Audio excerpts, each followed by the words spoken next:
भारत तो विकसित भारत बनने जा रहा है। मैं इसके उदाहरण भी आप सबके सामने रखूंगा,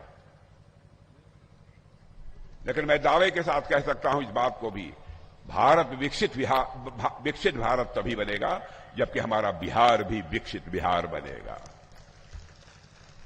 मैं नहीं कहता हूं बिहार में हमारी एनडीए की सरकार ने आने के बाद सारा करिश्मा कर डाला है, लेकिन इतनी बात मैं जरूर कह सकता हूं कि आरजेडी की हुकूमत थी, लालू जी मुख्यमंत्री हुआ करते थे, लालटेन का युग था।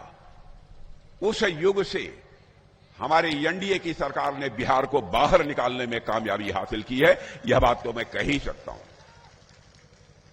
आज बिहार 15-20 वर्षों में पहले की अपेक्षा, जिन लोगों ने 15-20 वर्षों के पहले बिहार को देखा होगा और आज जो बिहार को देख रहे हैं, उनको एक परिवर्तन स्वाभाविक रूप से देखने को मिलता होगा। मैं बताऊं, मैं 2-3 साल के बाद मैं पटना, आज के 2 महीने 2.5 महीने पहले सारे प्रदेश के कार्यकर्ताओं का सम्मेलन था, उसको संबोधित करने के लिए मैं आया हुआ था। जब मैं पटना में चल रहा था, अब फ्लाईओवर्स बने हुए थे, अरे मैंने कहा ये तो पटना बदल गया भाई। आज मैं बिहार में जहां जहां जाता हूं, हमारे रिश्ते नाते संबंध सब बिहार में, बहुत बड़ा बदलाव हमको देखने को मिलता है मेरे बहनों भाई। इसलिए हमको बिहार को विकसित बिहार बनाना है, फलता फूलता बिहार बनाना है। बिहार यदि विकसित बिहार बनेगा तो हमारा भारत भी विकसित भारत बनेगा बहनों भाइयों। यह कैसे संभव होगा? क्या आपके मन में यह सवाल नहीं खड़ा होता है? अरे भाई भाषण दे रहे हैं, कैसे होगा? हां होगा, हो रहा है।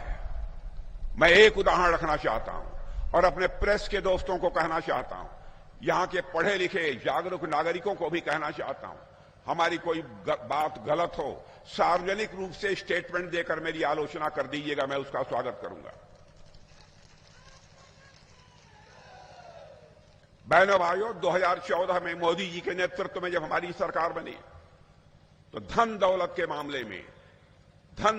मामले में रुपया पैसा, धन दौलत के मामले में हमारा भारत दुनिया के देशों में 11वें स्थान पर खड़ा था।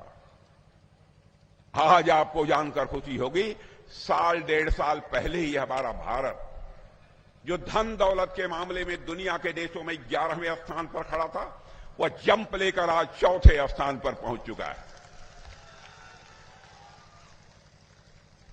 और सुन लीजिए मेरी बात, मैं नहीं कह रहा हूं, बल्कि दुनिया की मानी जानी वित्तीय संस्थाएं, मैं एक संस्था का नाम बतला देता हूं, मॉर्गन स्टैनले। पढ़े लिखे लोग जाकर अपने वेबसाइट पर देख लें। मॉर्गन स्टैनले ने कहा है, जो दुनिया के हर देश की आर्थिक स्थिति का, धन दौलत का बराबर आकलन करता रहता है और वह देश कैसा काम कर रहा है इसका भी आकलन करता रहता है।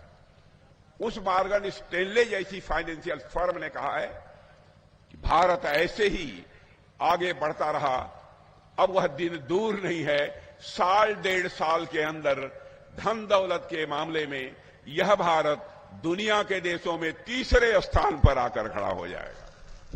पहला स्थान अमेरिका का होगा, दूसरा स्थान चीन का होगा, तीसरा स्थान किसी का होगा बहनों भाइयों तो भारत का होगा। इसलिए मैं कह रहा हूं, विकास यदि कोई कर सकता है तो एनडीए ही कर सकता है और कोई नहीं कर सकता है। आरजेडी का जहां तक प्रश्न है, कांग्रेस का जहां तक प्रश्न है, उल जुलूल बातें इन लोगों के द्वारा की जाती है।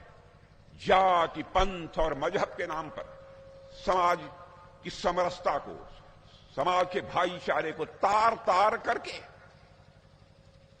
ये लोग राजनीतिक कामयाबी हासिल करना चाहते हैं। आज के 2-3 दिन पहले एक स्टेटमेंट कांग्रेस के नेता, तेलंगाना के चीफ मिनिस्टर का मैंने सुना। उन्होंने कहा, कांग्रेस का मतलब मुसलमान और मुसलमान का मतलब कांग्रेस।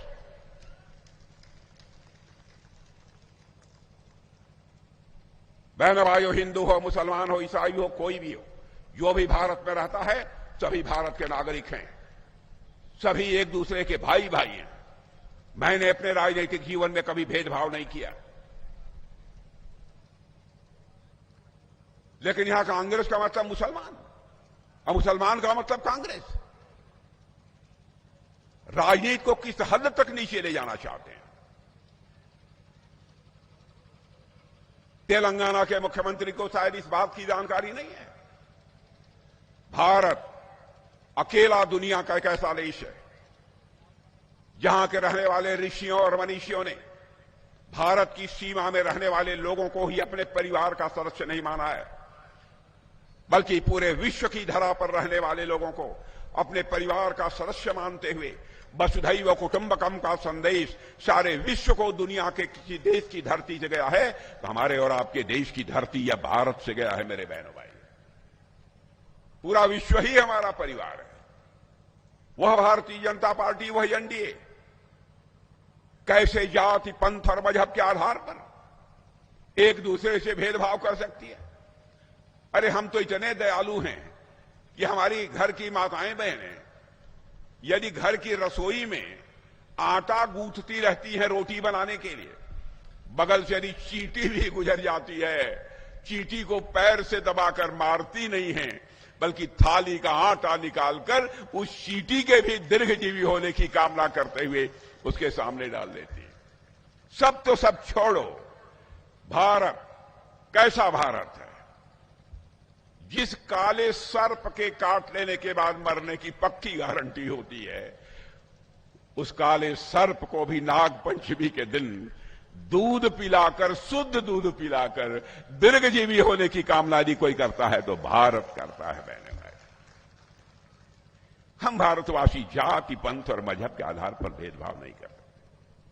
मैं मुस्लिम भाइयों से भी कहता हूं, आपको भड़काया जाता है, गंभीरतापूर्वक विचार करिए। और मैं ये बोल रहा हूं, मेरी बात का भी गलत सलत नहीं बोलता हूं, इसको जांच पर रख लीजिएगा, तौल लीजिएगा, और एक भी घटना मेरे जीवन की आप बतला लीजिए जहां पर कि किसी भी प्रकार का कोई भेदभाव हुआ। ये लोग करना क्या चाहते हैं मेरे बहनों भाई? जहां तक बिहार के विकास का प्रश्न है, मैं कहना चाहता हूं आप सबसे, यकीन रखिएगा घोषणा पत्र में जो जो कहा है सब पूरा करेंगे, सब पूरा करेंगे। और मैं देश का रक्षा मंत्री हूं, मुझे जानकर खुशी हुई कि यहां के घोषणा पत्र में यह कहा गया है बिहार में डिफेंस कॉरिडोर बनेगा। डिफेंस कॉरिडोर, डिफेंस कॉरिडोर का मतलब यह होता है बिहार की धरती पर ही तोप बनेंगे, बम बनेंगे, गोले बनेंगे, राइफल बनेगी, मिसाइल बनेंगे। आप ये कहेंगे कि क्या और कहीं पर है? मैं कहूंगा है। हमारे उत्तर प्रदेश में जाकर देख लीजिए, आपने देखा होगा महीने भर पहले उत्तर प्रदेश के लखनऊ में मैंने एक मिसाइल के कारखाने का उद्घाटन किया है। बहनों भाइयों, मिसाइल बनकर तैयार हो गई थी, उसको विदा किया है मैंने। दूसरे देश के लोग हमारी मिसाइल मांग रहे हैं। हम चाहते हैं हथियार, बम, तोप, गोले, मिसाइल हमें दुनिया के दूसरे देशों से लेने की जरूरत न पड़े, बल्कि वह भारत में ही बने और भारतवासियों के हाथों से बने। और मैं अब तो हम लोग यह चाहते हैं यह सब सारी चीजें बने तो बिहार की धरती पर भी बने और हमारे बिहारी नौजवानों के हाथों से बने। अब हमारे तेजस्वी जी कहते हैं कि हर घर में सरकारी नौकरी दे देंगे। पता नहीं गणित पढ़ा है कि नहीं पढ़ा है, मैं नहीं जानता हूं।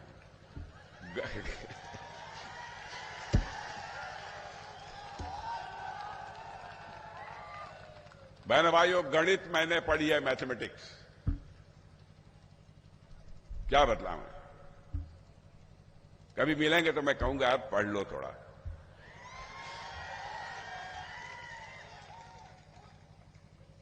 क्या क्या बातें कहते हैं कि हर घर में एक सरकारी नौकरी दे देंगे। बहनों भाइयों, वह कर देंगे लेकिन हम नहीं कर सकते। हम झूठ नहीं बोलेंगे। बिहार का बजट ही 3 लाख, 3.25 लाख करोड़ का है और हर घर में एक नौकरी, सरकारी नौकरी यदि दे देंगे तो लगभग 12-13 लाख करोड़ रुपए खर्च होंगे। कहां से लाएंगे? अरे झूठ की भी कोई हद होती है, झूठ की भी कोई सीमा होती है। लेकिन उन्होंने मान लिया बिहार की जनता अनपढ़ है, बिहार की जनता के अंदर जो जागरूकता होनी चाहिए वो नहीं है, जो मनाए सो बोल दिए। ये नहीं चलेगा पहले भाई। हां, यह बात जरूर है, जहां सरकारी नौकरी देने की जरूरत है सरकारी नौकरी भी हम लोग देंगे और हम ऐसी मुकम्मल व्यवस्था सुनिश्चित करेंगे ताकि जो नौजवान काम करना चाहता है, काम करने की क्षमता रखता है, उस नौजवान के हाथों के को एक रोजगार का अवसर मिल जाए, यह जरूर हम मुहैया कराएंगे। जो सच्चाई है वो यही है। इसके लिए हम लोगों ने तय किया है लघु, सूक्ष्म, मध्यम और बड़े ऐसे उद्योगों के लिए, ऐसे उद्योगों के 100 पूरे बिहार में पार्क बनाए जाएंगे जहां हमारे देश के नौजवानों के हाथों को रोजगार मिलेगा।